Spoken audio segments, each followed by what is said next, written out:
પુનિત પરુણા થઈ ઉતર્યા અમ આંગણે, અલ્પ સમય કી ધોમનુકુળમાં વાસજો, ગુપ્ત જરણ દઈ વિરસના વેતા કરી, ત્વરિત વળ્યા કરી પૂરણ આપ પ્રવાસજો, સાધુચરિત ગુરુ સ્મરણ તમારા શા કરું, રાજરાજેશ્વર સ્મરણ તમારા શા કરું, આંખે રસ ભીના તમને ભાળિયા, અનુભવ નંદન વનના વિરલ વિહારી જો, બાકી જ્યાં ત્યાં હૃદય વિહીન નજરે ચડે, શુષ્ક જીવન સારી તાપુરમાં સંસારી જો, સાધુચરિત ગુરુ સ્મરણ તમારા શા કરું, મેં ગરુડામ ઉરમરુક્ષેત્રમાં, ટૌકી સ્વર્ગીય રૂડારાગમલ્લારજો, નવ પલ્લવતા અર્પી જીવન બાગમાં, કીધા અમને ઉન્નત અધિક ઉદારજો, સાધુચરિત ગુરુ સ્મરણ તમારા શા કરું, રાજરાજેશ્વર સ્મરણ તમારા શા કરું, વિસ્મૃતિનો ક્ષણ એક નથી અવકાશ જો, સાધુચરિત ગુરુ સ્મરણ તમારા શા કરું. વિસ્મૃતિનો અવકાશ જ નથી ત્યાં સ્મરણ કરવાની ક્યાં વાત આવી? જૂઠાભાઈના દેવીલી વખતે કુપાલદેવ વાત કરેલી, ઓહો રાજચંદ્ર દેવ, રાત દિવસ તારું સ્મરણ છે, પછી ભૂલવાની ક્યાં વાત છે? આત્મા આત્મા આત્મા, રાજ રાજ રાજ. પ્રશ્ન એ છે આજનો, આમ તો આપણે પ્રશ્નોત્તરી બપોરે રાખીએ છીએ, પણ 2-4 જગ્યાએથી એ પ્રશ્ન આવ્યો છે એટલે સત્સંગ રૂપે જ કરી નાખીએ આપણે. ધન્યરે દિવસમાં કૃપાળુદેવે લખ્યું છે કે તેથી દેહ એક જ ધારીને જાશુ સ્વરૂપ સ્વદેશ રહે. એટલે ઘણી જગ્યાએ ઘણા વર્ષોથી આ એક વિકલ્પ થાય કે આ બાજુ કૃપાળુદેવ એમ કહે છે હું મહાવીર છું, વિદ્યમાન વીર છું, અમે પરમાત્મા સ્વરૂપ થયા છીએ, અમારાને વિતરાગમાં ભેદ નથી, શુદ્ધ સહજ આત્મ સ્વરૂપ, અને આ બાજુ દેહ એક ધારે. તો આમ ઉપલબ્ધ દૃષ્ટિએ જોવા જાય તો વિરોધાભાસ જેવું લાગે, આપણી બુદ્ધિમાં બેસે નહીં. એટલે પણ મૂળ અમુક સિદ્ધાંતની વાત હોય એ ઉપદેશબોધ પરિણમે નહીં ત્યારે ત્યાં કેમ બેસે? અને બીજું, આ ધન્યરે દિવસ આ હો કૃપાળુદેવે પોતાની આભ્યંતર પરિણામ અવલોકન હાથનોંધમાં લખ્યું છે. એના 2 ભાગ છે, સંવંત 43થી સંવંત 53 અને 53 પછી. ત્યાં સુધીમાં શું છે શરૂઆતમાં કે 1931 આમ થયું, 1940 અદ્ભુત વૈરાગ આવ્યો, કારમો ઉદય આવ્યો, અને પછી 43થી 53ના 10 વર્ષ કે 10 વર્ષે રે ધારા ઉલસી મટ્યો ઉદય કર્મનો ગર્વ રહે. એટલે ઉદય કર્મને લીધે કૃપાળુદેવ સંસારમાં ફસાયેલા, પૂર્વકર્મને લીધે, જેમ બધા તીર્થંકર ફસાયેલા એમ. ભોગાવલી કર્મનો ઉદય હોય, સંસાર બાકી હોય, એ ઋણાનું બંધ ચૂકવવાનું હોય. જો ન ચૂકવે, કૃપાળુદેવે લખ્યું છે જે કર્મ ઘણા લાંબા કાળે પૂરું થાય એ અમારે અલ્પકાળમાં પૂરું કરીને દેવું પતાવી દેવું છે. એટલે ફરીવાર પાછું આવવું ન પડે. ચોગતિ ચોપડા ચવનના ચૂકવીને છૂટા થવું છે, નહીં તો પાછો અવતાર લેવો પડે. સવારે વાત આવી ને જાતિ સ્મરણ જ્ઞાનમાં કાલે કે નિજ ચેતના એકલો રચે દેહ સંસાર અધૂરા કામ મૂકી જશે, થશે નવો અવતાર. એટલે ઘણીવાર જ્ઞાનીની એવી અગમ્ય વાત હોય આપણને સમજાય નહીં. અને એમાં પાછો આપણે જે કુળમાં જન્મ્યા હોય એ કુળના પણ ખ્યાલ હોય સામાન્ય રીતે. એટલે શરૂઆતમાં તો એ ખાલી સમજણ હોય, પછી બુદ્ધિ હોય, પછી એ શ્રદ્ધા તરીકે ગાઢ થઈ જાય, અને પછી આગ્રહમાંથી કદાગ્રહ થઈ જાય. જ્ઞાની મળે તો પણ સામાન્ય રીતે બધાને એવું જૈનેતરમાં બધાને થતું હોય આવું. એટલે કોઈ ભાઈએ બ્રહ્મચારીજીને પ્રશ્ન પૂછ્યો. એટલે આ પ્રશ્નના અનુસંધાનમાં આવી સિદ્ધાંતની વાત હોય કે એક બાજુ ગોપાલદેવ આમ લખે છે કે લિખિતન ઓમ શ્રી મહાવીર, અમે પરમાત્મા, તો પરમાત્મા પછી અવતાર લેતા હશે? તો કે ના, આ કાળમાં તો મોક્ષ છે નહીં. પહેલાં આપણે સમીકરણ મૂકી દીધું, માંડી લીધું, ક્યાંકથી વાંચી આવે એટલે, કે કાં તો કોકે આપણને કહી દીધું એટલે, કાં તો આપણે આપણી બુદ્ધિથી અને આપણી જેવા બીજાની બુદ્ધિથી નિર્ણય લઈ લીધો કે આમ હોય. એટલે પહેલાં મૂળમાં રકમ જ ખોટી હોય એટલે સરવાળો ખોટો જ આવે. અને જ્ઞાન વ્યવહારમાં તો વાંધો નહીં, બધું ખોટું જ છે અનંતકાળથી. એટલે ખાસ કંઈ નફાનો વેપાર કર્યો નથી એટલે નુકસાન જાય એવું જ નથી, તળિયે જ બેઠો છે. પણ આમાં આવું થાય અને એને લીધે જો શ્રદ્ધામાં કચાશ આવે તો જીવ અટકી જાય પછી.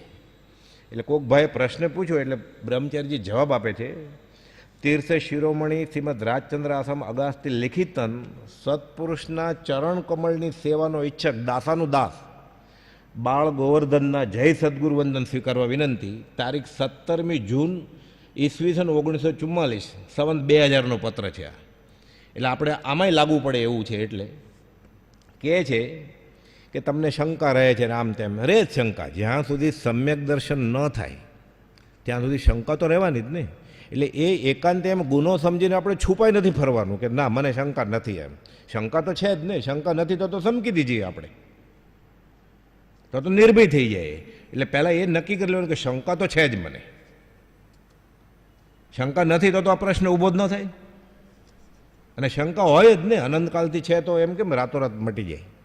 એટલે કહે છે પછી કે તેનો ઉત્તર હું યથામતી લખતા પહેલાં જણાવવાનું જરૂરનું છે કે આવા સિદ્ધાંત બોધરૂપ પ્રશ્નો સમજવા, નિર્ણય કરવા પ્રથમ ઉપદેશ બોધની ઘણી જરૂર છે.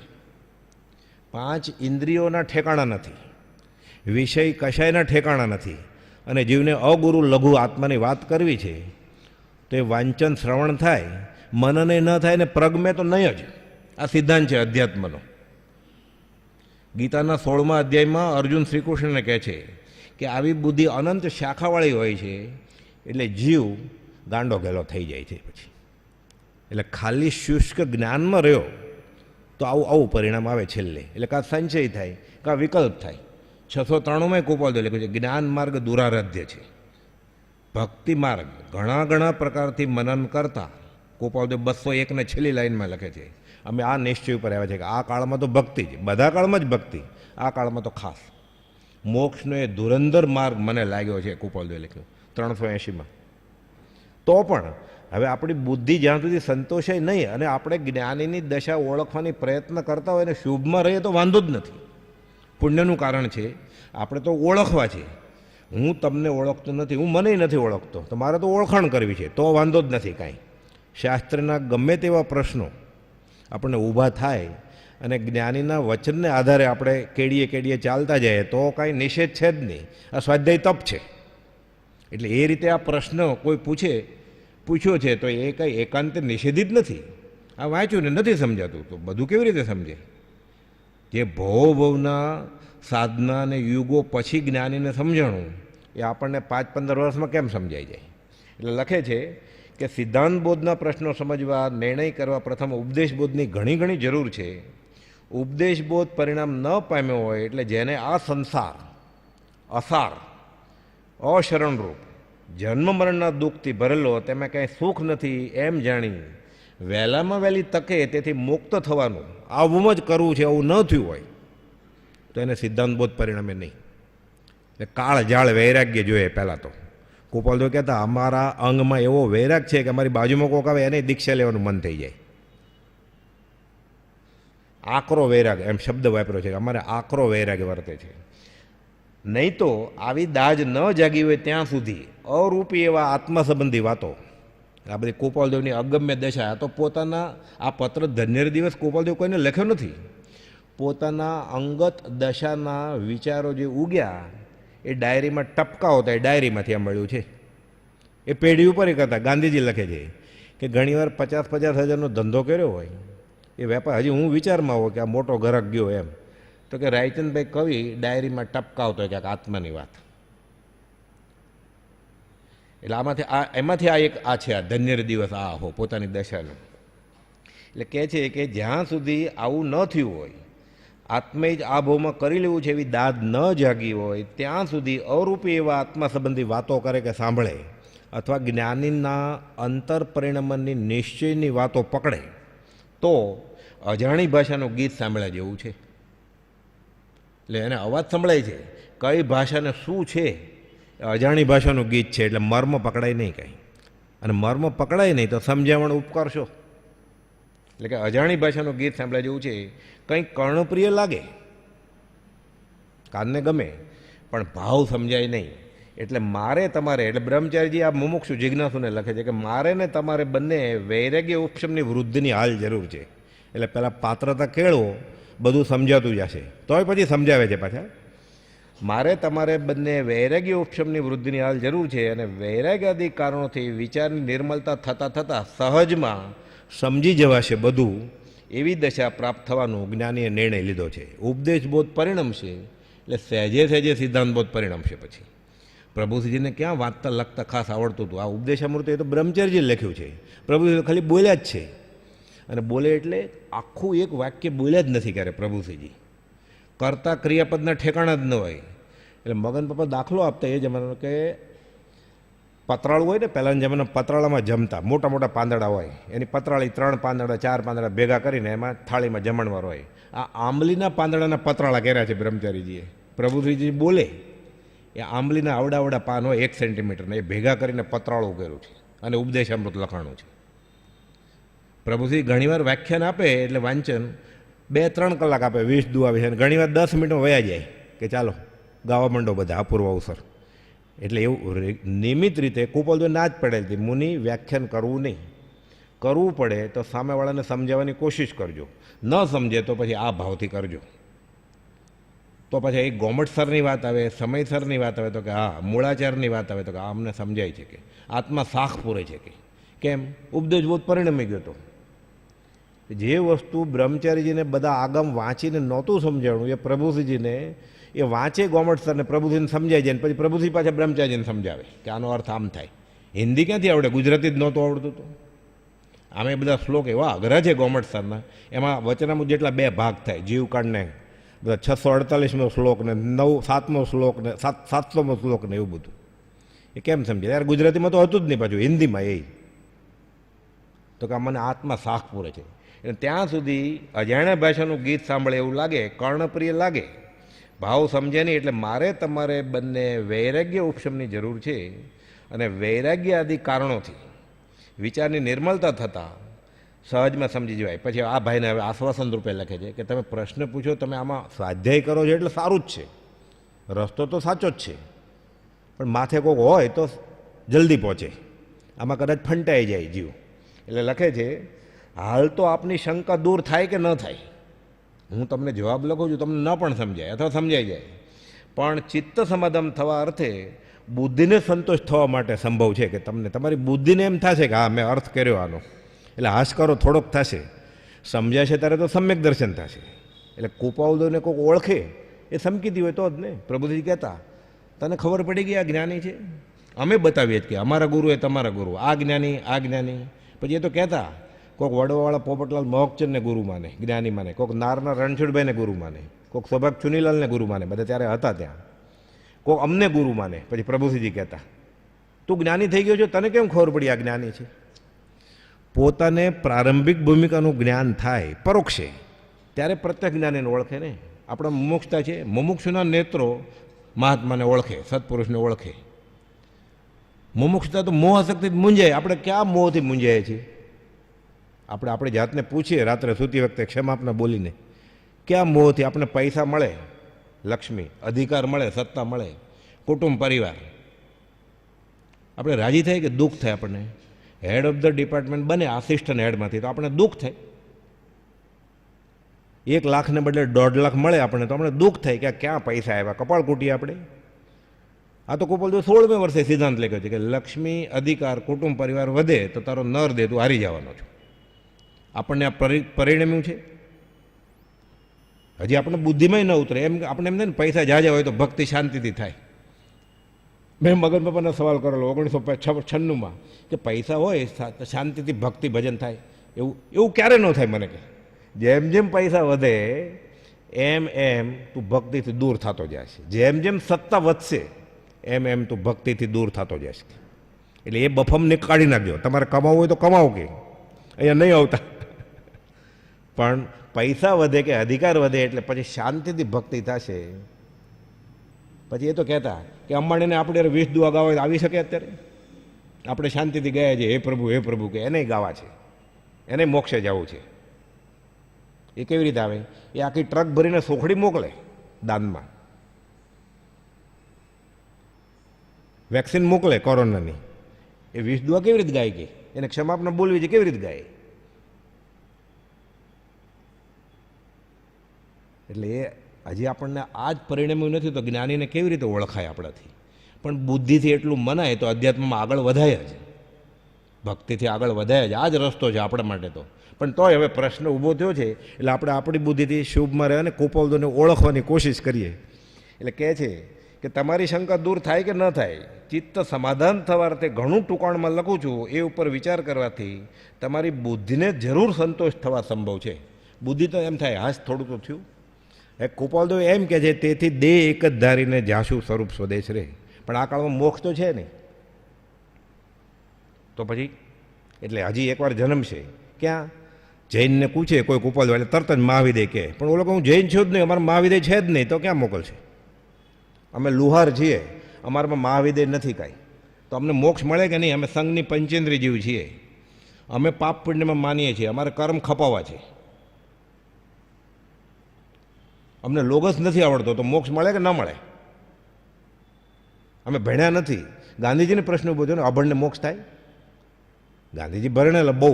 એ તો એને પોતે જ લખ્યું છે આત્મકથામાં કે મારે તો હું તો હવામાં જ હતો કે રાયચંદભાઈ કવિને ન મળ્યો ત્યાં સુધી હું હવામાં અદ્ધર હતો, પછી કે નીચે આવી ગયો જમીન ઉપર. અભણને કેવી રીતે મોક્ષ થાય? હું બેરિસ્ટર થઈને આવ્યો તોય મને હજી નથી સમજાતું. મારે પૂછવું પડે છે મારી જેવડા માણસને. સંકોચાતા અને તોય છેલ્લે પાછા ઓળખી તો ન જ છે કે પ્રભુજીએ તો ખુલ્લું લખ્યું છે. પહેલું વચનામૃત બહાર પડ્યું ને એની પ્રસ્તાવના ગાંધીજીએ લખેલી. પ્રભુજીએ ચેક કરી અને રિજેક્ટ કરી કે આ કુપોલદેવને માપવા બેઠા છે, સરપા વાપવા બેઠા, આ ના ચાલે કે મારા ભગવાનની આશા જ ન થાય.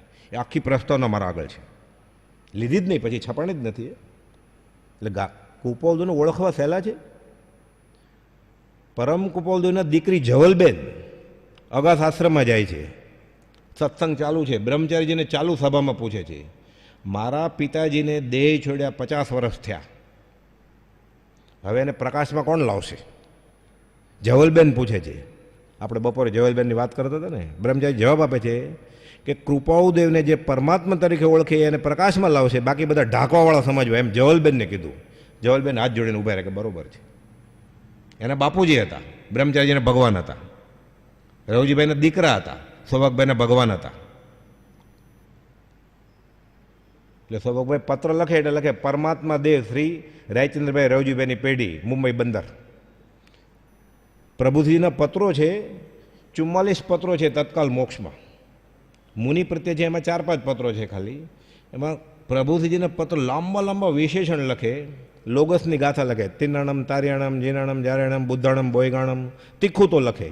પછી લખે હે રખવદેવ. ઋષભનાથ ભગવાન તો લખતા આવડે નહીં પ્રભુજીને, એ રખવદેવ લખે. એટલે દેવકજી મહારાજ કાઉન્સમાં લખાવડાવે ઋષભનાથ. એ રખવદેવ કોણ? શ્રીમદ રાજચંદ્ર.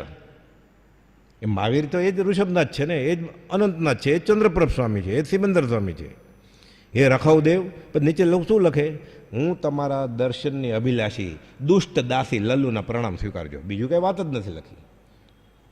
પછી લખે પાછા કે પત્ર લખવાની જહેમત ન લેવી હોય તો ખાલી હાથ પગના લીટોડા કરજો, ખાલી હું તમારા દર્શન તુલ્ય સમજીશ. લેખિતન પાછું દુષ્ટ દાસી લલ્લુ. કુપોલદેવના ગુનામાં જ ક્યાં આવ્યા છે? એ તો સર્વસંગ પરિત્યાગી સાધુ હતા. કુપોલદેવ તો સંસારમાં હતા બહારથી. તો કે અમે સંસારી જોયા જ નથી એને. એટલે વાત કરે છે કે અહીંથી જ હાથીનું પગલું પ્રભુજીજી કહેતા. હવે કૃપાલદેવ એટલે સામાન્ય રીતે જે પૂછે એટલે જો અહીંયા જ કુપોલદેવ પરમાત્મા હતા, અમે પરમાત્મા સ્વરૂપ થયા છીએ, અમે બીજા મહાવીર છીએ, અમે બીજા રામ છીએ, તો હવે જ્યાં જાય ત્યાં કુપોલદેવ પહેલાં તો દેહ એક જ ધારીને, ત્યાં ડિગ્રેડ તો થાય જ નહીં. ગ્રેજ્યુએટ થયો એટલે હવે એસએસસીમાં તો આવી જ ન જાય ને, કે 9મા ધોરણનો વિદ્યાર્થી પાસ થઈ ગયો છે ફુલ્લી, હવે 7મામાં તો ન જ આવે ને. એટલે અહીંયા પરમાત્મા હતા, એટલે જ્યાં હોય ત્યાં કુપોલદેવ પરમાત્મા છે, દેહ ધારે તોય હજી એક ક્યાં ઘણા દેહ ધરે તોય પરમાત્મા જશે, ડિગ્રેડ તો નહીં થાય. પહેલાં તો આ પહેલાં બી રોપાવવું જોઈએ કુપોલદેવની શ્રદ્ધા માટે, કે અહીંથી જ પરમાત્મા હતા, હવે તો જ્યાં હોય ત્યાં ડિગ્રેડ તો થવાના નથી. મહાવિદેય ગયા હોય, જો જૈન હોય તો મહાવિદેય મોકલે, વાણિયા મહાવિદેય મોકલે, તો વૈષ્ણવ ક્યાં મોકલે? વૈકુંઠમાં મોકલે. તો કુપોલદેવે લખ્યું છે 2 જગ્યાએ, 180મા પત્રમાં અને પાછળ ઉપદેશ છાયામાં, કે વેદાંત વિશે આ કાળમાં ચરમ શરીરી કયા છે. વચનામૃતનું પાનું નંબર 691. વેદાંતમાં એમ કહે છે કે ચરમ શરીરી આ કાળે હોય,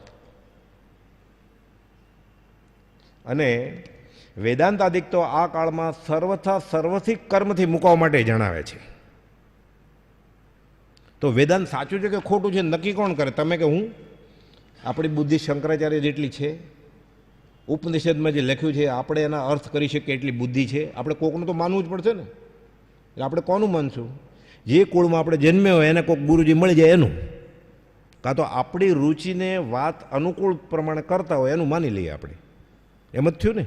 અધ્યાત્મમાં સામાન્ય રીતે એમ ફલાણા જીવ એમ કે અહીંયા જાય છે, ફલાણા એમ કે આ દેરાસરમાં જાય છે, એટલે એની રુચિમાં એવું હોય કે આ મને બંધ બેસતું છે.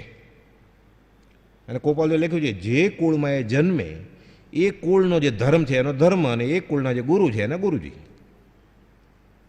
તો વેદાંતમાં જન્મ્યો હોય એટલે એને તો આ પ્રશ્ન થયો જ નહીં કાંઈ. આ કાળમાં મોક્ષે ચરમ શરીરી હોય એટલે સર્વકર્મથી મુકાઈ જાય. હવે પ્રશ્ન જે જૈન હતો એને ઊભો થયો કે મહાવિદેયમાં જવું પડે. ઓલાને તો કે અમારા મહાવિદેય છે જ નહીં, એટલે એને તો વિકલ્પ થયો જ નથી. એટલે આગળ હવે કે મહાવિદેય ગયા હોય તો અહીંયાથી પરમાત્મા હતા એટલે ત્યાં ડિગ્રેડ તો થાય જ નહીં. ક્ષાયિક સંકેતના ધણી માહવત 30 ગુરુવાર સંવત 1947. પહેલાં એણે લખ્યું કે અજ્ઞાન ઉગીપણું આ દેહ ધર્યો ત્યારથી જ નથી, એટલે સંકેત લઈને જન્મેલા ભગવાન મહાવીર પાસેથી. અને ક્ષાયિક સંકેત શુદ્ધ અપૂર્વ આત્મા સાક્ષાત અનુભવ પ્રાપ્તિ છે આજે. એ સૌભાગ મને લખ્યું 201માં એણે. તો કોક પાછું એ આવું આ ચર્ચા ચાલતી હતી એટલે આ વાંચન પત્યું પછી ઘાટકોપરમાં એક ભાઈ અભ્યાસી દિગંબર શાસ્ત્રના એ કે આ કાળે ક્ષાયિક સંકેત હોય જ નહીં. તમારી વાત બરાબર છે, તમે જે વાંચ્યું હશે ત્યાં નહીં હોય, પણ આત્માને ક્ષાયિક સંકેત હોય. મેં કીધું તમારે જે બુક વાંચી એમાં ન પણ હોય કદાચ. મેં કીધું તમે શું વાંચો છો? તો કે ગોમટસારનો શ્લોક બતાડ્યો એમને. 648માં ગોમટસારનો શ્લોક છે કે ક્ષાયિક સંકેતનું શરૂઆત તીર્થંકર કેવળી એ દશાના પુરુષ પાસે થાય, અને પછી નિષ્ઠા પણ પરિપૂર્ણતા ચારેય ગતિમાં નરકમાંય થાય. એટલે ઘોડાને ક્ષાયિક સંકેત થાય. કાળની ક્યાં ગતિની વાત છે એમાં તો, કે ચારેય ગતિમાં નિષ્ઠામાં થાય. મેં એ શ્લોક બતાડ્યો એ ભાઈને. પછી ક્યાંક થોડોક હાશકારો થયો એને કે આવું છે. એટલે આપણે વાંચ્યું છે કેટલું, કે આપણે કુપોલદેવ એમ કહેતા હોય સવારે આવેલું કે એક શાસ્ત્ર વાતા, એક શ્લોક વાંચતા અમને હજારો શતોનો ભાનથી ઉપયોગ ફરી વળે છે. તો આપણું વાંચન શું છે? આપણને શું ખબર હોય? એટલે કુપોલદેવ પોતે ખુલાસો કરે છે આ સંકેતનો. વચનામૃત 398માં ખંભાતના ત્રિભુવનભાઈ અપાસરામાં જઈને કહ્યા આવે કે આ કાળે ક્ષાયિક સંકેત હોય. એટલે હોબાળો થઈ ગયો કે એવું હોય ક્યારે આ કાળમાં. અને અમે યુદ્ધસ્ય વાર્તા રમ્યા જે આવી વિરોધાભાસવાળી વાતો એમાં લોકોને બહુ આનંદ આવે અને અધ્યાત્મની ચર્ચા કરી એવું લાગે. એટલે કુપોલદેવ કહે છે કે હાલ જેને જૈન સૂત્રોના નામે ઓળખવામાં આવે છે એ છે કે નહીં એ બીજી વાત. દેવકનજી મહારાજને કુપોલદેવે ચીજ પકડીને અપાસરામાં કહેલું, મુનિ શું વાંચો છો? તો કે સુઈગળાંગ સૂત્ર. તો કોનું લખેલું છે? તો કે ભગવાનનું. તો કે ભગવાને લખ્યું છે કે બીજા કોઈ લખ્યું છે તમને કેમ ખબર? એટલે દેવકનજી મહારાજ ઊભા થઈને ભાગવા જાય છે કે આશાત ના કરો છો આગમની. એટલે પ્રભુજી કહે છે મેં એનો ડાબો સાથળ દબાવ્યો કે ડાયો થમાં બેસ, હમણાં બધું સમજાવશે તને. પછી દેવકને બેસે, પછી કે એના ડાપણનો ભૂસાડીઓ થયો. કે પછી આ પ્રભુજીનો પત્ર છે કે ભાગવા જતો હતો કે આશાત ના કરો છો મારા ભગવાનની. હવે કુપાળુદેવ જો ભગવાન મહાવીરની આશાત ના કરે તો બીજું માન કોણ આપે કુપાળદેવની? એ તો કહે જ છે મારા વતી વીરને નિશંક સમજજો, અમારા ઈષ્ટદેવ પાસનાથ ભગવાન એનું સ્મરણ કરો. જોઠાભાઈને લખ્યું એને. દેવકીજી મહારાજ તો ભાગવા ગયા. પ્રભુ મેં એનો ગોઠણ દબાવ્યો કે ડાયો થામાં બેઠો રહે જરા હમણાં. પછી તો બધું સમજાવ્યું ઘણું બધું કે તમે જે વાંચો છો એમાં સુધારો થયો છે, વધારો થયો છે, ઘટાડો થયો છે, કુદારો થયો છે, એ નક્કી કોણ કરશે? પછી કુપોલદેવને બીજો પ્રશ્ન પૂછે કે સમ્યક દ્રષ્ટિની ક્રિયા અફળ અને મિથ્યા દ્રષ્ટિની ક્રિયા સફળ, આમાં ભૂલ થઈ ગઈ છે આગમમાં. કુપોલદેવ કાંઈ ભૂલ નથી થઈ ગઈ. આગમ લખનાર આગમરૂપ પુરુષ હતા, ઉપશમરૂપ પુરુષ હતા, એણે ભૂલ કરી જ નથી. તમારી સમજણમાં ભૂલ છે. તો કેમ? તો કે સમ્યક દ્રષ્ટિની ક્રિયા બધી અફળ, એને સંસાર ભેટમાં નહીં મળે. તો હા બરોબર છે. પછી ક્યાંક એને હાશકરો થયો, થોડા ધબકારા બેઠા કે આ છે તો સમજાવે એવો પુરુષ. ધીરે ધીરે તોય 7-8 વર્ષ લાગ્યા. અને પછી દેહ છોડતા પહેલાં તો સાચી શ્રદ્ધા થઈને પ્રભુશ્રીજીએ સિક્કો માર્યો કે પછી એને સાચી શ્રદ્ધા થયેલી. પણ કે ડાપણનો ભૂસાડીઓ કરતાં મને બહુ મહેનત પડેલી એની. આગમને અભ્યાસી, હવે હજાર જણા એને સાંભળતા હોય એ જમાનામાં. સુરત આખો મુંબઈનો સંઘ ગયેલો કે તમે મુંબઈ પધારો. દેવકોજી મહારાજ તો વાટ જ જોતા હતા કે મને બોલાવે. આપણે કેમ થાય બોલાવે, હું કહું, હું કહી દઉં એવું થાય. એ નહીં થતું હતું. પ્રભુશ્રી કે મારે ગોપાલદેવ દર્શને તો જવું જ હતું. એટલે મારો એ લખે છે પ્રભુશ્રી કે મારે જવું જ હતું મુંબઈ. મારું કારણ અલગ હતું, મારે ગોપાલદેવને મળવું હતું. દેવકોજીને પોતાની ડંફા જ આંકવી હતી કે આગમની ખુલ્લું આવું બધા પત્રો છે એના. એટલે ગોપાલદેવ કે જે હાલ છે ને જૈન સૂત્રો નામે ઓળખવામાં આવે છે તેમાં ક્ષાયિક સંકેત નથી એવું સ્પષ્ટ લખેલું નથી. આ જ વાત પ્રભુશ્રીજીના ગુરુ હરકચંદજી મહારાજે કહ્યું. ગોપાલદેવ સૌ પ્રથમ ખંભાતના ઉપાશ્રમમાં ગયા 46 આસોવદમાં. આ કાળે ક્ષાયિક સંકેત હોય? એટલે હરકચંદ મહારાજ કે ન હોય. ગોપાલદેવ ક્યાં લખ્યું છે? તો કે થાણાંગ સૂત્રમાં. ગોપાલદેવ આપો થાણાંગ સૂત્ર. અડધી કલાક ગોત્યું. આ બાજુ બધા મોટા મોટા સંઘના બધા ઊભા છે, મળ્યું જ નહીં. ગોપાલદેવ કે હોય તો મળે ને તમને. એટલે એવું લખેલું નથી. અને પરંપરાગત તથા બીજા કેટલાક ગ્રંથોમાં એ વાત ચાલે, પાછળથી ગ્રંથો લખાણા હોય. હવે હું મારી રીતે ગોપાલદેવનું લખું, તમે તમારી રીતે લખો, એમાં પછી ફેરફાર થઈ જ જાય ને. કેમ કે આપણે જ્ઞાન છીએ નહીં, આપણી ઉપર કોઈ છે નહીં અત્યારે, ન ધણિયાતા છીએ આપણે, અનાથ. એટલે કે પછી પાછળના ગ્રંથોમાં વાત ચાલી આવી છે, એમ વાંચેલું ને સાંભળેલું છે મેં. ગોપાલદેવ કહે છે મેં વાંચ્યું છે એવું. અને તે વાક્ય મિથ્યા છે કે મૃષા છે એમ અભિપ્રાય નથી, તેમ તે વાક્ય એ પ્રકારે લખ્યું છે એમ એકાંત અભિપ્રાય લખ્યો છે એમેય નથી. એટલે અનેકાંત વાણી જીન પ્રવચન દુર્ગમ્યતા સમજાય કેમ રાતોરાત? એટલે આ તો આ સંકેતની વાત થઈ ખાલી. હવે આગળ એટલે ગોપાલદેવે લખ્યું 504માં કે પરોક્ષ ચાલ્યા આવતા સર્વજ્ઞને માત્ર સમ્યક દ્રષ્ટિ પણ ન ઓળખાય. તો મંદિરમાં જાય કે આખી જિંદગી કાઢે, આત્મા સંબંધી કાંઈ એને ફળ થાય નહીં. 504માં લખ્યું. અને સર્વજ્ઞ કેવળી ભગવાન મહાવીરને ખાલી સમ્યક દ્રષ્ટિ પુરુષ તરીકે ઓળખી જાય તો એ જીવ વહેલો મોડો છૂટી જાય. તો આપણી દશા ક્યાં છે અધ્યાત્મમાં અત્યારે? ગોપાલદેવ સમ્યક દ્રષ્ટિ હતા, જ્ઞાની હતા, સમકીતે બાજુમાં રાખીએ. મને મોક્ષ માર્ગ બતાવે એટલા હતા કે નહીં, આ થઈ જાય તો આપણો છેડો ફાટી જાય. હજી પણ વિકલ્પ ઉઠે છે આપણે. કેમ કે દાંતડા ગળી ગયો છે પ્રભુશ્રીજી કે આ જીવ એ નીકળે કેમ? હવે ગોપાલદેવ તો લખ્યું, ફરી વાર ખાલી રિવિઝન કરી જાય આ વાત આવે છે. એટલે પછી આપણે મૂળ વાત ઉપર આવીએ. હું બીજો મહાવીર છું, હું સર્વજ્ઞ સમાન સ્થિતિમાં છું, સર્વ પ્રકારથી હું સર્વજ્ઞ સમાન અત્યારે થઈ ચૂક્યો છું એમ કહું તો ચાલે. વ્યવહારમાં બેઠા છતાં વિતરાગ છું 167માં, જેમાં ગોપાલદેવે જ્ઞાનાવતાર 14 વાર લખ્યું છે પોતાને. અને મુક્તાત્મા હોવાથી અને નામ ઠામ ગામ કાંઈ નથી, પણ વ્યવહારે તેમ છે. અને વ્યવહારમાં બેઠા છતાં વિતરાગ છે એમ 167માં લખ્યું ગોપાલદેવે. એ વિતરાગ છે. હવે વિતરાગ જન્મ લે તો વિતરાગ તરીકે લે કે પછી રાગી થઈ જાય પાછા? દેહ એક ધરે ક્યાં વધારે ધરે નહીં આવે તો આપણું તો કામ થઈ જાય. આશા તો ન કરીએ તો, નહીં તો પાછું આ જ વાત કરીએ કે આ કાળે આમ ન એને બતાડીએ આગમ, તો પછી એ જીવ તને જેમ ગમે એમ કર, એવું છે. એટલે કહે છે મુક્તાત્મા છું, પરિપૂર્ણ સ્વરૂપ જ્ઞાન થયું જ છે. 187માં લખે છે આત્મા સંબંધી પરિપૂર્ણ સ્વરૂપ જ્ઞાન થયું છે. તે મૂકીને લોકાલોકનું જ્ઞાન, હિમાલયને એવરેસ્ટની ઊંચાઈ અને મિસિસિપી નદી લંબાઈ અમારે માપવી નથી, તે મૂકીને લોકાલોક પ્રત્યે કેમ જશે?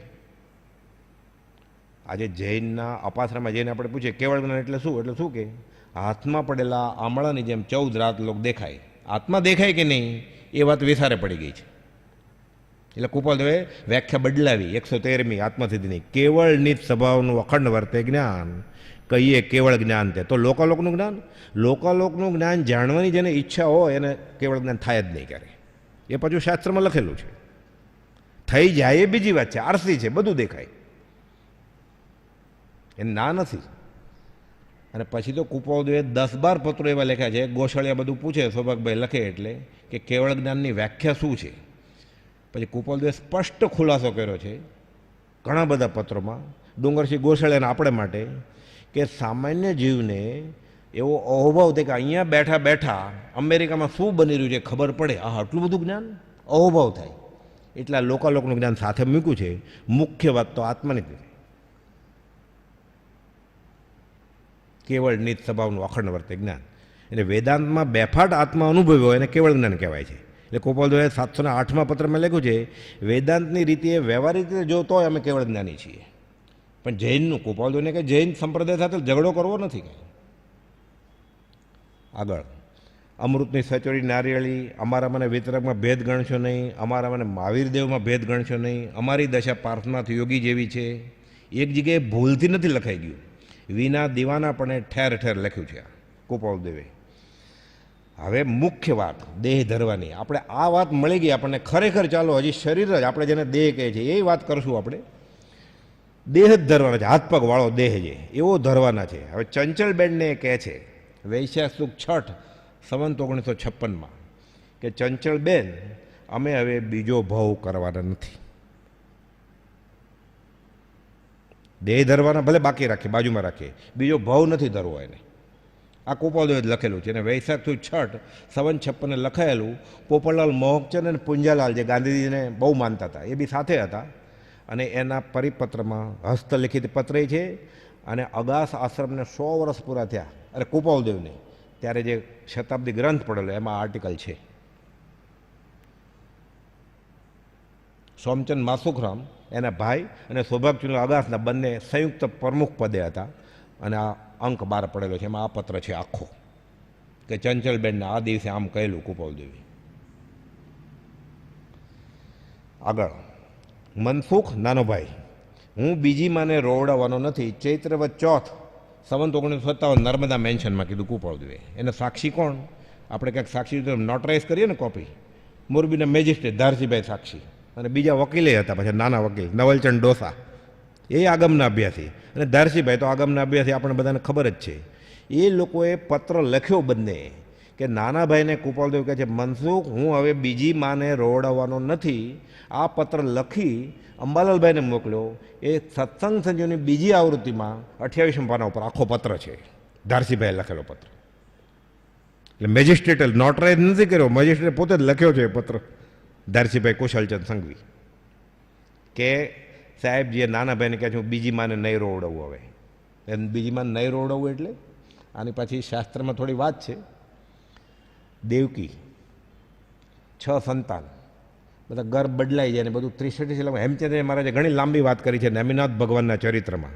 પણ 6 છોકરા એને ઉછરતા નથી, એટલે બાળકને બાળોત્ય દેવાનું સુખ દેવકીને મળતું નથી.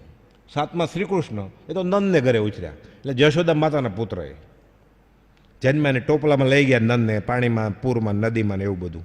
ઘણી બધી ભાગવતમાં એ વાત છે, પુરાણમાં છે, ને 63 શ્લોકમાં હેમચંદ્રજી મહારાજે લખી છે. હવે સંતાન સુખ તો મળ્યું નહીં. શ્રીકૃષ્ણ તો પછી બધાને જરાસંઘને ને શિશુપાલ વધ કરે છે અને મોટા થયા છે, પછી દેવકીને મળે છે. તો હું તારો દીકરો છું ને, તો કે તું 3 પુણ્ય શ્લોક જગત તને યાદ કરે છે, મને તો સુખી કરી જ નહીં.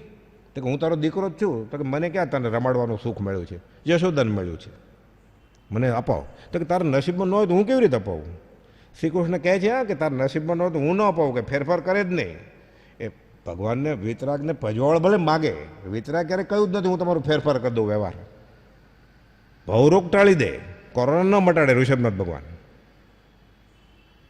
એના છે જ નહીં એ સ્પેશિયાલિસ્ટ. તો શ્રીકૃષ્ણ કહે છે હું કેવી રીતે? કે ના, મારે તો કરવું જ છે. પછી કે તારા નસીબ જ નથી, તને સંતાન સુખ એવું નથી. પછી બહુ ભૂલું કરે છે.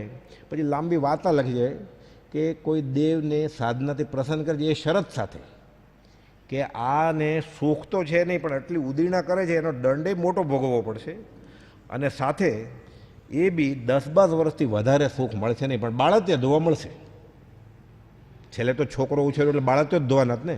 છોકરો 18નો તો પછી તો માતા ફોરેન મોકલે તો સામું જોતો નથી, પૈસા મોકલે કે ઉત્તર ક્રિયા કરી નાખજો, એવું તો જીવતા દાખલા બને જ છે અત્યારે. તો કે ઠીક, તારી લાગણી મંજૂર, બધું થાય છે, અને કાળક્રમે ગત સુકુમાર જન્મે છે. નેમિનાથ ભગવાનની દેશના ચાલે છે, કાકાના દીકરા ભાઈ થાય નેમિનાથ ભગવાન ગત સુકુમારના, શ્રી કૃષ્ણના. મોક્ષની બધી વાત આવે છે. ગત સુકુમાર તો હઠ પકડી કે મારે તો મોક્ષ જોઈએ છે. નેમિનાથ ભગવાને જ્ઞાનમાં જોયું તીર્થંકર, તમારે હજી 1000 ભવ બાકી છે ગત સુકુમારને. કોણે જોયું? તીર્થંકર ભગવાને.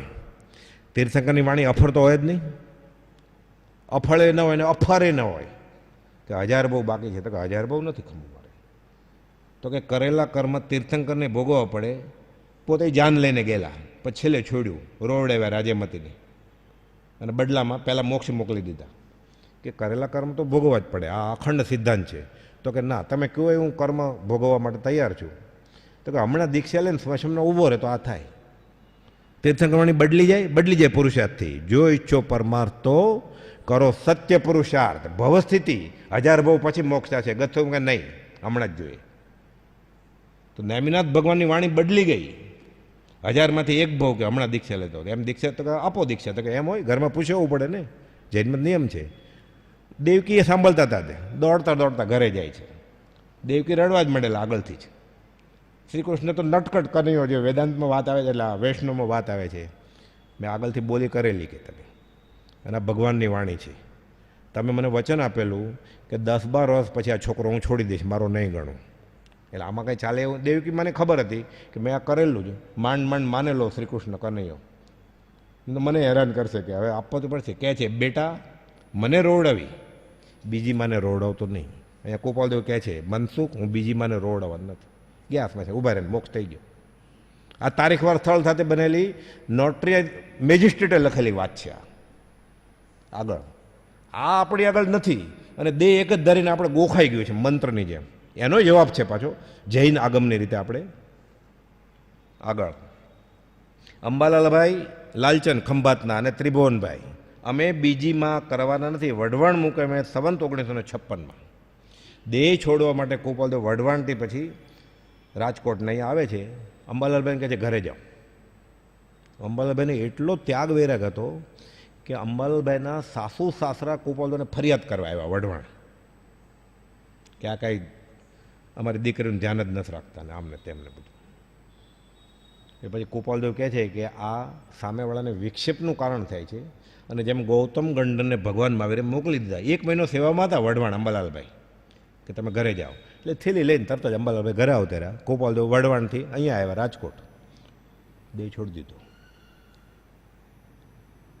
એટલે તદ્દન નજીકના સૌભાગભાઈને જેઠાભાઈને તો દેહ છૂટી જ ગયો હતો ગોપાલદેવની હયાતીમાં. અંબાલાલભાઈને પ્રભુશ્રીજી બાજુમાં રાખ્યા જ નહીં ગોપાલદેવે. દેવા માતાને ઝબકબાને દૂર રહેવાનું કહેતા હોય તો પ્રભુશ્રીજીને તો રાખે જ નહીં ને, સર્વસંગ પરિત્યાગી સાધુને. અંબાલાલભાઈ જાય છે, એને કહે છે અમે બીજી માં કરવાના નથી વઢવાણ મુકામે. પછી અંબાલાલભાઈને કેવું થાય, પણ ગૌતમ ગંધને જવું જ પડે ને, કે હું કાલે સવારે બોધવા જઈશ. હવે સામાન્ય જ્યોતિષ બધું નક્કી કરે છે આજકાલ. આ તો સાવ સહેલું છે, મરણ તિથિ કાઢવી એ બહુ અઘરું નથી. જ્યોતિષ બરોબર કુંડળી બનાવે તો એમાં કંઈ આત્માનું કલ્યાણ નથી, પણ આ તો એક વાત છે. તો આ તો હેડ ઓફ ધ ડિપાર્ટમેન્ટ. ઘણા જૈન સાધુ અત્યારે જ્યોતિષના કરે જ છે ને, હાથ જોવે છે ને. તો ગૌતમ ગંધરને ન ખબર હોય, અવધિજ્ઞાનના ધણીને? એણે કુંડળી ન મૂકી, મહાવીર સ્વામીની ઉપયોગ ન મૂક્યો. જા દેવ શર્મા બ્રાહ્મણને પ્રતિબોધવા જા, તો ગયા. તો હું 1 દિવસ પછી જાય છે એમ કીધું હોત તો? આજ્ઞા ગુરુના, ગુરુએ કીધું જવું જ પડે. અંબાલાલભાઈ તરત જ નીકળી ગયા, પણ સાંભળીને ગયા. અમારે બીજીમાં કરવી નથી. પાર્શ્વનાથ ભગવાનનું ચિત્ર, અરે ગોપાલદેવ પોતાનું ચિત્રપટ પોપટલાલ મોહકચંદને આપે છે વડવાવાળા. અમારી અને પાર્શ્વનાથની યોગીની દૃષ્ટિની દશામાં, વિતરાગી દશામાં કોઈ ફરક નથી. અમે બીજીમાં હવે કરવાના નથી, પોપટલાલ મોહકચંદને કહ્યું. લલુ ઝવેર બાજુમાં ઊભા હતા, છગન નાનજી બાજુમાં ઊભા હતા. બધાના ઇન્ટરવ્યૂમાં આ વાત છે. પાછી ઘણા બધા તો હસ્તલિખિત પત્ર છે, બધા કલમથી લખેલા હોય એવા. સર્વ ક્ષેત્રે જન્મવાની એણે તો ઈચ્છા રૂંધી જ છે. 134માં લખ્યું એણે, મારે આ ક્ષેત્રે નહીં બધા ક્ષેત્રે જન્મવાની ઈચ્છા રૂંધી જ છે. કે એક જન્મ અને તે થોડા જ કાળનો. મનસુખરામ સૂર્યરામ ત્રિપાઠીને 120માં એક જન્મ ને થોડા જ કાળનો, પછી જન્મવાનું નથી તમે. પણ આ વેદાંતિ છે, એને શું આનો અર્થ ખબર પડે? આપણને નથી પડતી. તો એક જન્મ અને તે થોડા જ કાળનો, તો પછી જન્મ નથી તમારે? એમાં અમે દીનતા કરવાના નથી, એટલે ફિકર નહીં કરતા. બ્રહ્મજ્ઞાન પુનર્જન્મ વિશે જે પૂછવું અમને પૂછો, આપણે સમાગમ કરશું. મને લાભનું કારણ છે, તમને લાભનું કારણ છે. તો એને સંકોચ રહેતો ક્યાંક નોકરી માગશે તો, ધંધે હજી લાગ્યા નથી, ધંધાનું માગશે તો. એટલે કુપાલદેવ કહ્યું કોઈની પાસે નથી માગવાના, અમે ઉદયપૂર્વક જ કરવાના છીએ બધું. આગળ આ સંસારને વિશે હવે ફરી આત્મભાવે કરી જન્મ મારી નિશ્ચળ પ્રતિજ્ઞા છે. 383 વચનામૃતનું મથાળું અને પરિભ્રમણના પ્રત્યાખ્યાન 128મા પત્રનો છેલ્લો પેરેગ્રાફ. લઈ શકાય, આશ્ચર્યકારક છે. રાગદ્વેષ નથી તો ક્યાં જન્મે જીવ. હવે જૈનમાં એવો નિયમ છે કે આગલા ભવના આયુષ્યનો બંધ 2/3 આયુષ્ય બાકી હોય ત્યારે પડે, ત્યારે ન પડે તો પછી જે, હવે માનો કે 99 વર્ષનું આયુષ્ય છે તો 66મા વર્ષે બંધ પડી જાય, પણ 66 ન પડે તો બાકી 33 વધે અને 22 ઉમેરીએ 66માં 88મા વર્ષે પડે, ત્યારે ન પડે, કર્મગ્રંથમાં લખ્યું છે. તો પાછું 2/3 એમ કરતાં કરતાં છેલ્લે અંતર્મુખ બાકી વધે ત્યારે આગલા ભવનું આયુષ્ય બંધાય. કુપાલદેવ 23મી વર્ષે સમકિતના ધણી છે, સાક્ષાત અનુભવ પ્રાપ્તિ. હવે એને કઈ ઈચ્છા બાકી છે કે બંધ પડે? એને જેણે એમ લખીને આપ્યું સૌભાગભાઈને કે તીર્થંકરે નથી થવું, એને બંધ કેવો પડે? બીજાનું ભલું કરવાનું બંધ નથી પાડવું, એને દયા છોડવી છે, દેવકણી મહારાજને કહે છે. એને બંધ કેવો પડે કે ફરી જન્મવું પડે? એટલે આ પહેલાં ઘૂંટ્યા કરીએ આપણે ખાલી સમજવા માટે. ભલે હજી દય ધરે તો સારું જ છે, કદાચ ન કરે ને આપણા ક્યાંક કર્મથી આપણે મહાવિદેયમાં જાય ને ઓળખી જાય કે આ કુપાલદેવ મારા ભક્તિ, તો કામ થઈ જાય. એટલે મોક્ષ ન ગયા હોય તો સારું જ છે આપણે માટે, પણ આપણે માટે સારું તો આપણે કરીએ તો થાય ને. માયનાનું ફળ તો છે જ નહીં, દશાનું ફળ છે. એટલે દશા આવે તો બરાબર છે. માન્યતાનું હું માનું તો થોડું ચાલે કાંઈ કે હું જઈશ મહાવિદેય, તો એમ થોડું ચાલે. આપણે લખીએ છાપામાં અરિયન શરણ થયા છે, અરિયન શરણ થયા છે કે ક્યાં ગયા છે, 7મીએ 6ઠીએ ગયા છે, એ તો એ જાણે ને કેવળી જાણે. એટલે ત્રિભુવનભાઈને લખ્યું 368 કે માન્યતાનું ફળ નથી, દશાનું ફળ છે. કહે છે પરિભ્રમણના પ્રત્યાખ્યાન અને અપૂર્વ અવસરમાં લખે છે એ પરમપદ પ્રાપ્તિનું કર્યું ધ્યાન મેં. પરમપદનું નહીં, પરમપદનું ધ્યાન તો જન્મથી જ છે એને. અને 47 તો બેફાટ થઈ ગયું છે પરમપદ શુદ્ધ આત્માનું ધ્યાન. તો લિખિતનમાં લખે છે શુદ્ધ સહજ આત્મા સ્વરૂપ. તો 719માં 653માં લખ્યું લિખિતન શ્રી સહજ આત્મ સ્વરૂપ. 779માં સૌભાગમાં લખ્યું શુદ્ધ સહજ આત્મ સ્વરૂપ લખ્યું. આ પત્ર અંબાલાલ સિવાય અથવા બીજા કોઈ મુખ સિવાય આ વાંચવાનો નથી કોઈને. આવું બધું લખ્યું હોય શુદ્ધ સહજ આત્મા, તરત જ એમ કે ને શુદ્ધ સહજ આત્મા સ્વરૂપ પેન ઉપાડે. અંબાલાલભાઈ એક દિવસ મોડા પહોંચ્યા, પછી એ પત્ર ડુંગરસિંહ ગોસળિયાએ ખોલ્યો, વાંચ્યો. સુભાગભાઈને કંઈ બહુ આનંદ આવ્યો નહીં. ફરીવાર અંબાલાલભાઈએ વાંચ્યો. આ બધી અંબાલાલભાઈ પછી કોપાલદેવ લખે છે કે મેં ફરીવાર વાંચ્યું. કોપાલદેવ લખ્યું છે સર કે આ પત્ર અંબાલાલ કે બીજા એક મોમુખ સિવાય બીજા કોઈ વાંચવો નહીં. પણ આપણે નસીબ કે બધું મળી ગયું આપણને. અંબાલાલભાઈ આપી દીધું બધું. એમાં લિખિતનમાં શુદ્ધ સહજ આત્મ સ્વરૂપ છે. એટલે કહે છે એ પરમપદ પ્રાપ્તિનું કરવું ધ્યાન મેં. પરમપદનું નહીં, પરમપદનું ધ્યાન તો વર્ષોથી છે, અખંડ છે, પણ હવે તેની પ્રાપ્તિનું ધ્યાન. કઈ પ્રાપ્તિ? શુદ્ધ આત્મપદ પ્રાપ્ત થઈ ગયું. કોને? સિદ્ધ ભગવાનને. એનું ધ્યાન કોણ કરે છે? મહાવિદેય ક્ષેત્રના 20 તીર્થંકર અને 2 કરોડ કેવળી. બીજું નમોત્થણું. બીજું નમોત્થણું પર આખી બુકની બુક છે, એના ભાષાંતરને હિન્દીમાં ને મરાઠીમાં ને કન્નડમાં ને ગુજરાતીમાં. બીજા નમોત્થણું, પહેલું નમોત્થણું ને ત્રીજું નમોત્થણું. એમાં પહેલામાં શું છે? નમો જીર્ણાણમ જીય ભયાણમ સિદ્ધિ ગઈ નામધેય થાણમ સંપત્તાણમ નમો જીર્ણાણમ જીય ભયાણમ. અને બીજા નમોત્થણુંની છેલ્લી લાઈન શું છે?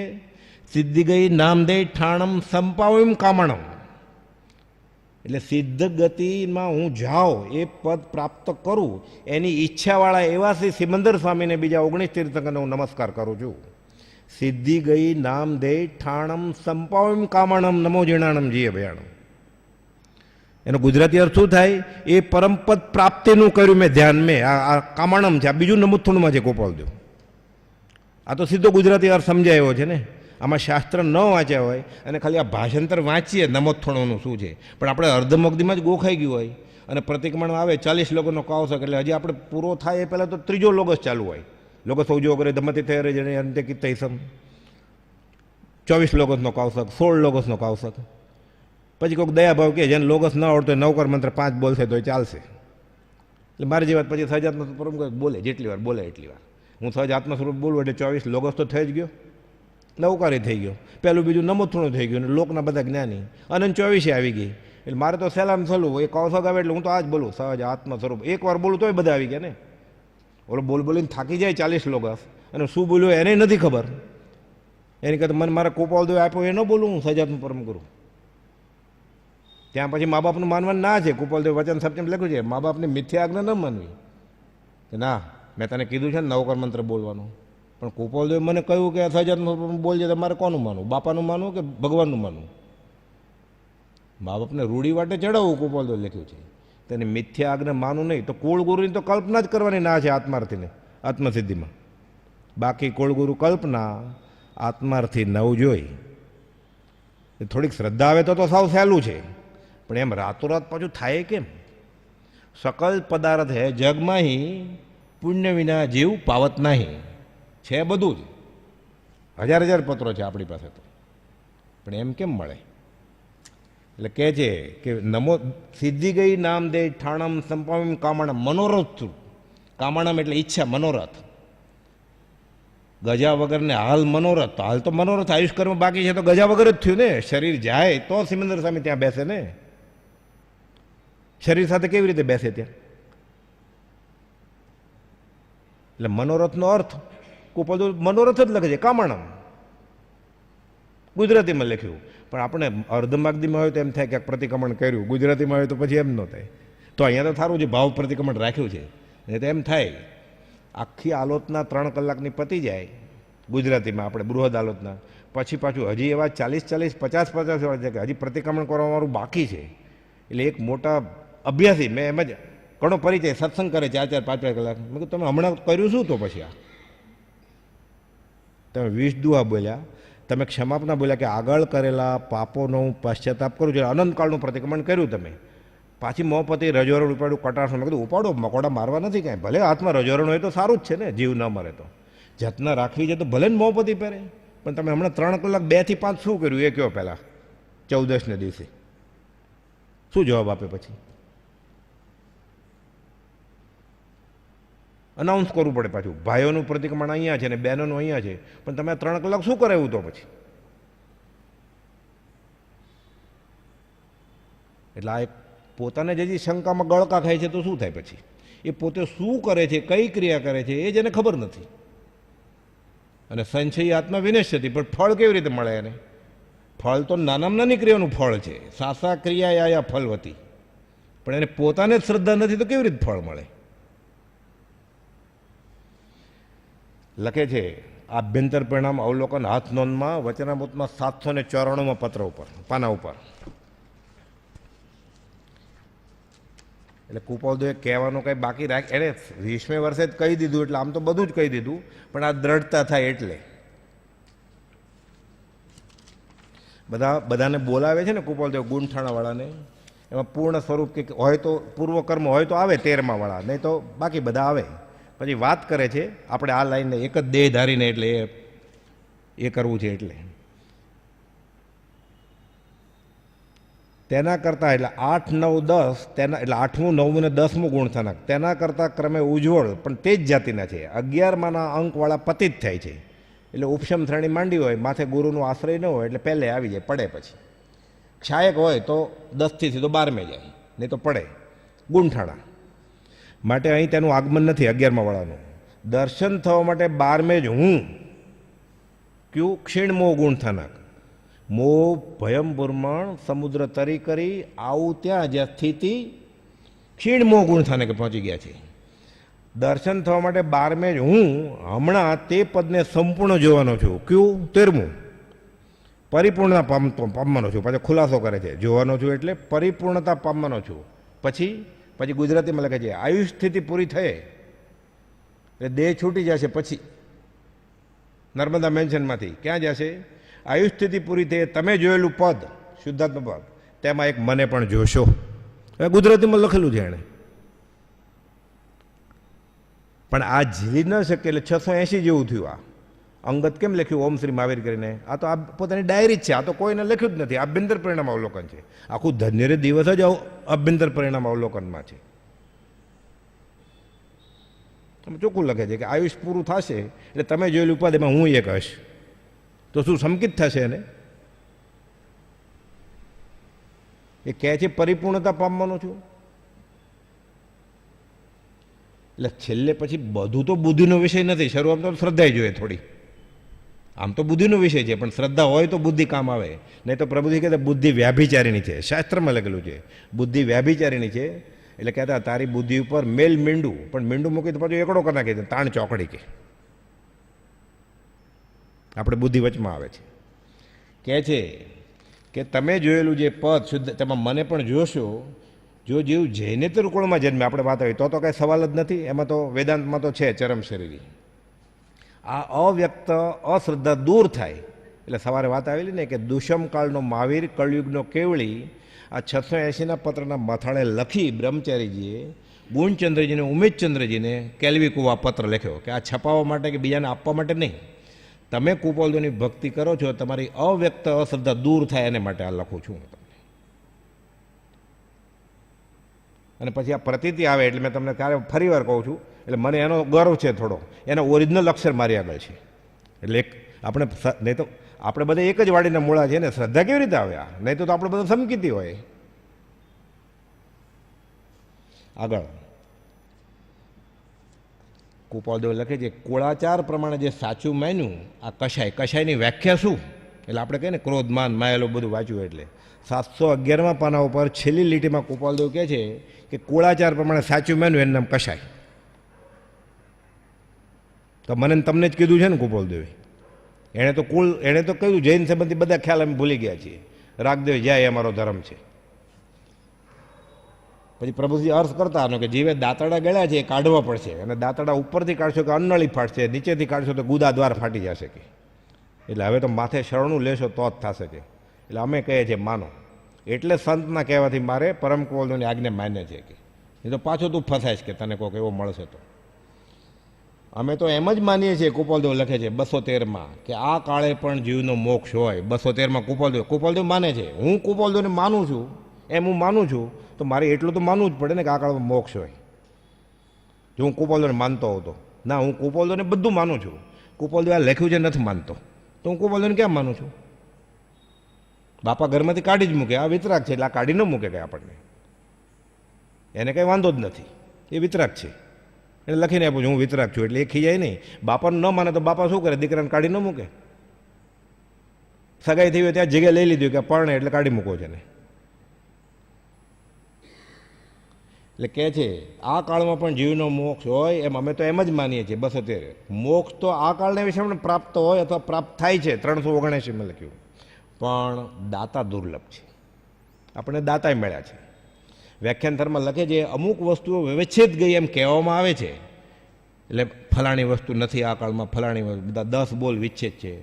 પછી મોક્ષમાળામાં ખુલાસો કરે છે ગોપાલદેવે, લખે છે ને એક અક્ષર પણ ઓછો અધિક વિપરીત નથી લખ્યો. આપણે બોલીએ ને કાનો માત્ર મીંડું પદ કે ભૂલ થઈ હોય તો તસ મિચ્છામિ દુકડો. ત્યાં શું લખે છે? પરંપરા અમનેથી આ 10 બોલ વિચ્છેદ છે. એટલે ગુરુ શિષ્યને કહે, શિષ્ય એના શિષ્યને કહે. પરંપરા અમનેથી વિચ્છેદ છે આ બધું. વ્યક્તિગત ધોરણે કેવળ જ્ઞાન રવિતણી સામગ્રી ગ્રહિસા રવિવાર અવતાર દિન સ્વયંબુદ્ધ અવતાર. વ્યક્તિગત ધોરણે છૂટ છે બધી. ત્રણ સૂત્ર મેં લખ્યું છે. પરંપરા અમનેથી વાત છે. તો કુપાલદેવ બરોબર એ વાક્ય લખ્યું છે કે 10 બોલ જે વિચ્છેદ ગયા છે આ કાળમાં, મન પ્રયોગ જ્ઞાન, પુલાક લબ્ધિ, ક્ષયિક સંકિત, કેવળ જ્ઞાન, મોક્ષ, પરંપરા અમનેથી નથી. એ પછી 391માં તો 397માં તો કુપાલદેવ લખે છે કદાચ એમ હોત કે ચોથા આરાની જેમ પાંચમા આરામાં પણ ઘણા જીવોનો મોક્ષ થશે એવું વાંચીએ આપણે તો તમને અમને ફાયદો શું કુપાલદેવ કે જો આપણે આવા આચરણ ન હોય તો? ચાલો એમ લખ્યું છે કે ઘણા જીવોને આ કાળમાં પણ મોક્ષ થાય એમ છે. એમ અત્યારે ભગવાન મહાવીર કહે, સિમંદર સ્વામી કહે આપણને, તો આપણે શું ફરક પડે જો પુરુષાર્થ ન કરીએ તો? અને પુરુષાર્થ કરીએ તો કુપાલદેવ કે તો થવાનું જ છે.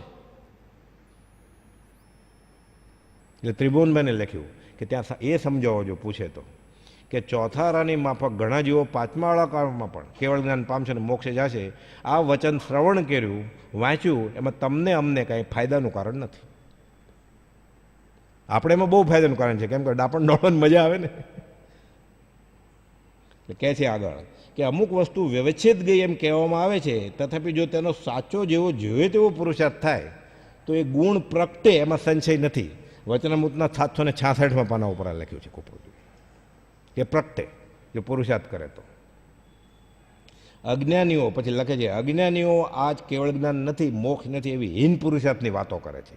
એટલે કોઈક એમ કે આ કાળમાં મોક્ષ નથી, આ કાળમાં કેવળ જ્ઞાન નથી, અજ્ઞાની થયા ને વ્યાખ્યામાં. એટલે એકાદ ક્યાંક વાક્ય હોય તો આપણે સમજણ ફેર થાય. આ બધા કેટલા વાક્યો છે આ બધા?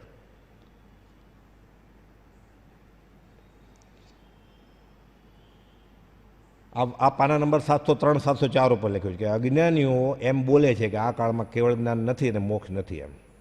તો કુપાલદેવ આશા જ ન કરીએ છીએ બીજા આચાર્યોની, જે ગૌતમ ગંડરને જૈનની વાત કર્યા વગર જ સંકેત અપાવે છે, આત્મા છે નિશ્ચય કરાવે છે વેદાંતના શ્લોકથી. પછી પોતે જ બોલ્યા અને સુધર્મા સમયે જીલું ને આવ્યું કે આ 4 વેદ પુરાણ બધા મિથ્યાત્વના શાસ્ત્રો છે. આટલો અનેકાંતવાદ ને આટલો ઉદારતા જે છે એ કુપાલદેવ આવું કરતા છે. કહે છે આગળ, કેવળ જ્ઞાન આ કાળમાં નથી એવું અવળું માની લેવું નહીં અને કહેવું નહીં કોઈને. પાના નંબર 717 વચનામૃતમાં છે. આ બધું આ 30 વર્ષથી ભેગું કરું છું.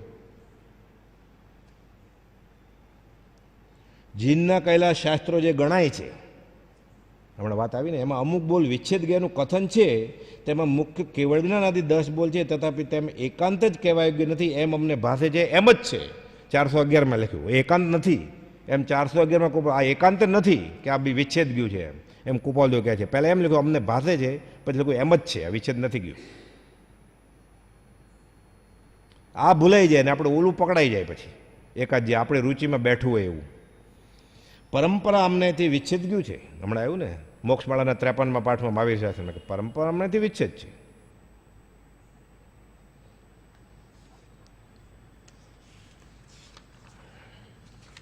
હવે ટાઈમ ઓછો છે એટલે અમુક જવા દઉં છું. બધું સિદ્ધાંત છે શાસ્ત્રમાં. કુપાલદેવ વ્યાખ્યાન સરમાં લખ્યું છે કે પહેલા ગુણથાણાવાળો વધુમાં વધુ ચોથા વિશે વાત કરી શકે, જાણી શકે.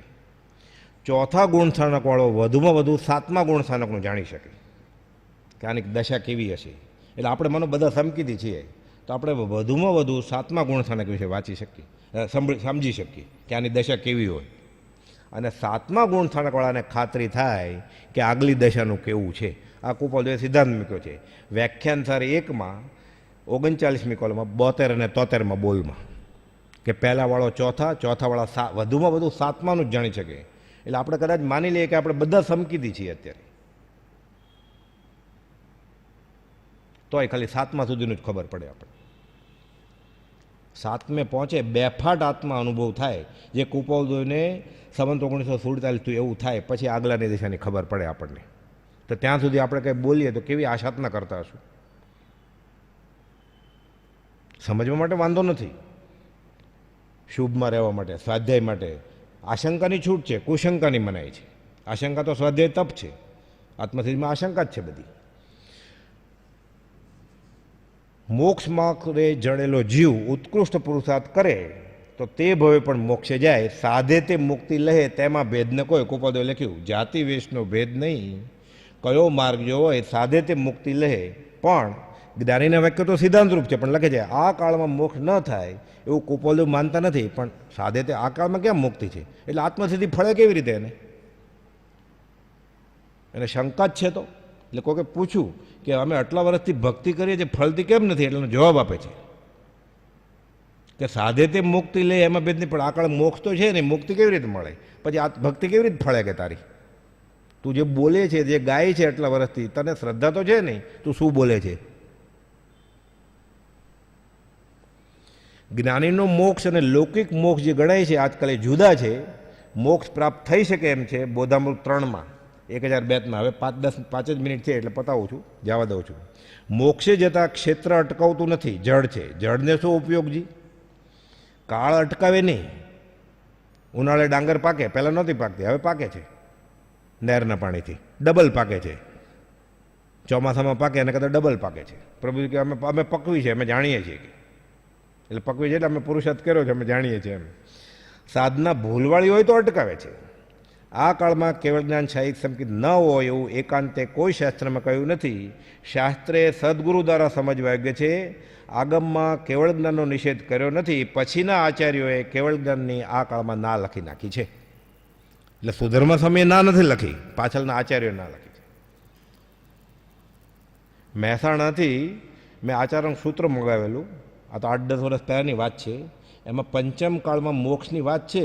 એમાં કનૈયાલાલ મહારાજે પછી ભાષાંતર કર્યું છે હિન્દી ને ગુજરાતીમાં. એમાં અર્ધમાગધીને સંસ્કૃત છે, એમાં ભાષાંતરમાં ઉમેર્યું છે કે આ બધી વાત છે ચોથા કાળની છે. એણે ઉમેરવાનું કોણે કહ્યું? એટલે કૃપાળુ એ જ લખ્યું છે કે એમાં કાં ઉમેરો કરી નાખે છે કાં ઘટાડો કરી નાખે છે કાતર લઈને. એટલે પછી લખવું પડ્યું કૃપાળુ કે આધુનિક મુનિઓનો સૂત્રાર્થ શ્રવણને અનુકૂળ નથી. એ ઈરિયાપથી બોલે તો સંભળાય, ઈરિયાપથીનો અર્થ કરે તો ન સંભળાય, ગડબડ થઈ જાય ક્યાંક. એ કાચા પાણીની વાત ન કરે, ઉકાળેલ પાણી. કેમ? એ ફ્રીજનું મગાવતા હોય પાણી, સાદું હોય તોય. એટલે ઈરિયાપથીનો અર્થ કરે તો નહીં સમજવાનું, એમને એમ બોલે ખાલી. એટલે કોઈ સૂત્રાર્થ શ્રવણને અનુકૂળ નથી.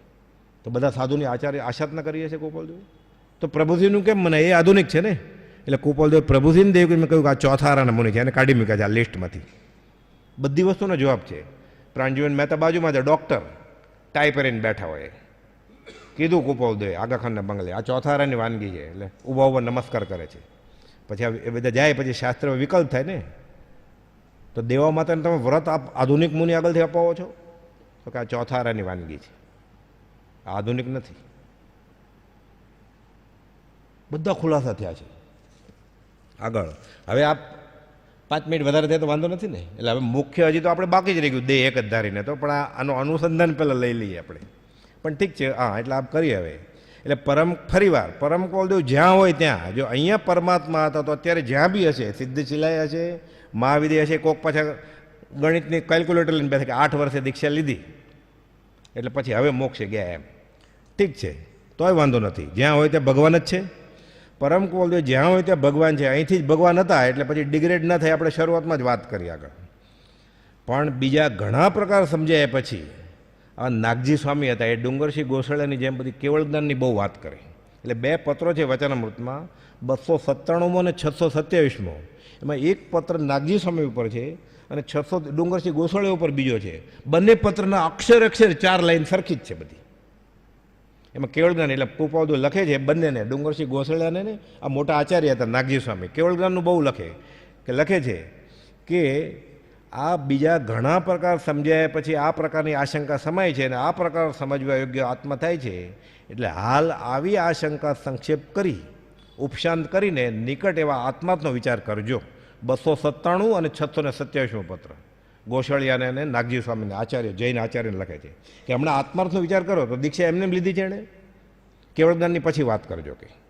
અને હવે આ ટૂંકમાં પતાવી દઈએ. દેહ એક જ ધારીને જૈન અધ્યાત્મ પ્રમાણે 5 પ્રકારના શરીર હોય: કાર્મણ, તેજસ, ઔદારિક, આહારક અને વૈક્રિય. દેવ અને નારકીને વૈક્રી શરીર હોય, લબ્ધિધારીને વૈક્રી શરીર હોય.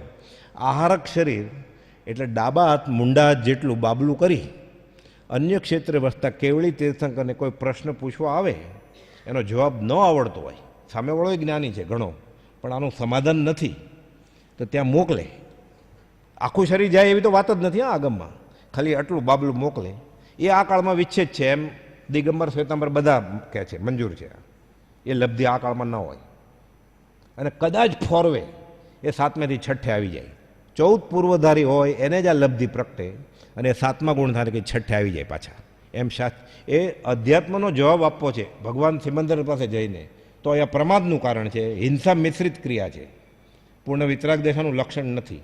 એટલે એ ગયું. એટલે આહારક શરીર. ઔદારિક એટલે આપણે બધા કવલ આહાર ખાઈએ છીએ, આ ઔદારિક શરીર. આહારક શરીર, વૈક્રિય શરીર. અને બીજું જે છે આ કાર્મણ, તેજસ, ઔદારિક, આહારક, વૈક્રિય, 5 પ્રકારના શરીર છે. હવે એમાં દેવ નારકીની વાત આવી. હવે લબ્ધિધારી ચક્રવર્તી અને કેવળીને અમુક કર્મ બાકી છે, આયુષ પૂરું થઈ જાય છે.